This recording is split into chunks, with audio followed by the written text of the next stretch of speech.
ஒருவருக்கு ஒரு நல்ல குடும்பத்தில் இருக்கிறவங்களுக்கு ஒரு நல்லபடியாக வளர்ந்து வரக்கூடிய குழந்தைகளெல்லாம் வளர்த்து வரக்கூடியவங்களுக்கு அந்த குழந்தையினுடைய பருவகாலங்கள் வரும்பொழுது அவங்களுடைய மனசு வந்து சபலப்பட்டு ஒரு ட்ராக் வந்து மாறுது. அப்போ வந்து பெற்றவங்க அதை வந்து தாங்கி கொள்ள முடியல. பெற்றவங்க என்ன பண்ணுறாங்கன்னா, அந்த குழந்தைக்கு தெரியாதையே அவங்களுடைய நாடியை எடுத்து பார்த்து அவங்களுடைய அந்த மனநிலையை அவங்களுடைய போகிற பாதையை சரிப்படுத்தணும்னு நினச்சி வராங்க.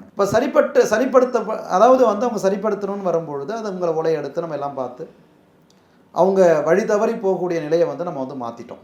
பிறகு ஒரு குறிப்பிட்ட காலங்கள் கழித்து அவங்களுக்கு கல்யாணம் ஆகுது. அந்த கல்யாணம் வந்து ரொம்ப எதிர்பார்க்குற நிலையை விட ரொம்ப பெரிய லெவலில் கல்யாண வாழ்க்கையெல்லாம் அமைஞ்சு நல்லபடியாக அவங்க வந்து வாழ்க்கை வந்து வாழ ஆரம்பிக்கிறாங்க. அப்போ வந்து அவங்க என்ன சொல்கிறாங்கன்னா, அவங்க வந்து அவங்க குழந்தைகிட்ட அந்த குழந்தை வந்து அவங்க அம்மா கிட்ட சொல்கிறாங்க, நான் எப்படிலாம் நான் இருந்தேன், இந்த அளவுக்கு நான் எவ்வளோ தப்பு பண்ணிட்டேன், இன்றைக்கி நான் இப்படி நான் வாழுறேன்னா இந்த வாழ்க்கையை தான் நான் கெடுத்துக்க பார்த்துருக்கேன், அதாவது நான் அந்த வாழ்க்கையை நான் இழக்க பார்த்துருந்துருக்கேன், நான் எவ்வளோ தவறு பண்ணியிருக்கேன் அப்படிங்கிறத அவங்க வந்து அவங்க தாய்கிட்ட வந்து ரொம்ப மனம் உருகி வருத்தப்பட்டு பேசியிருக்கிறாங்க. இந்த இடத்துல நீங்கள் என்ன யோசிக்கிறீங்க?